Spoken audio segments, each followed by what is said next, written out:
大家好，我是小蛙，今天给大家介绍土豆饼的做法。一个土豆，削皮，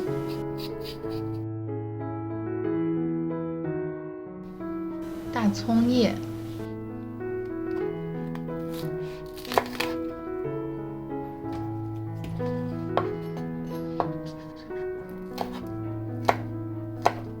切碎，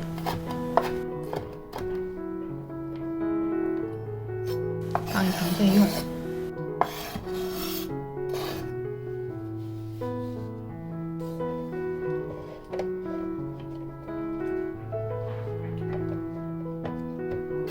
土豆刨成丝，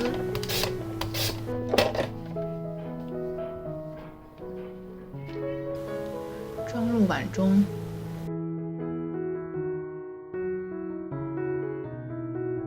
再放刚才切好的葱碎，磕入2个鸡蛋，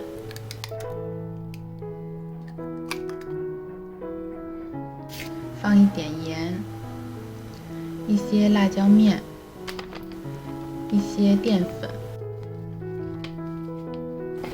搅拌均匀。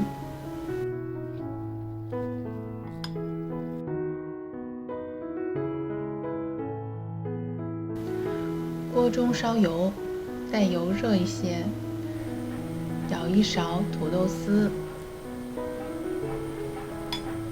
用筷子整理一下形状。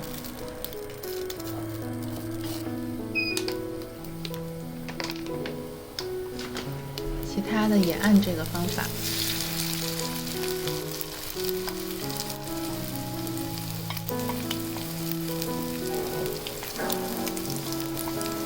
自己家里吃，形状也没有什么讲究。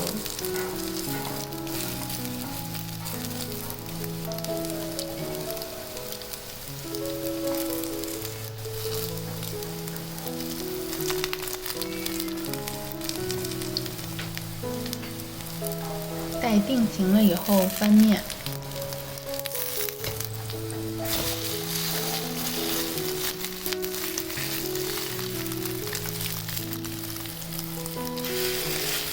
每一个都压一压，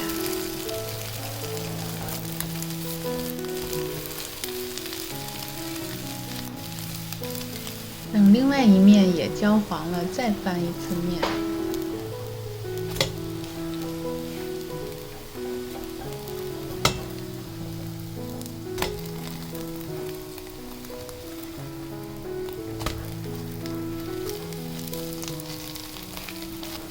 等待一会儿就可以出锅了。这样做的土豆丝饼又简单又方便，也可以拿来当早餐。小蛙是前一天晚上做好的，放1夜放凉，第2天早上吃也不硬，也是软软糯糯的。谢谢大家收看，我是小蛙，我们下期再见。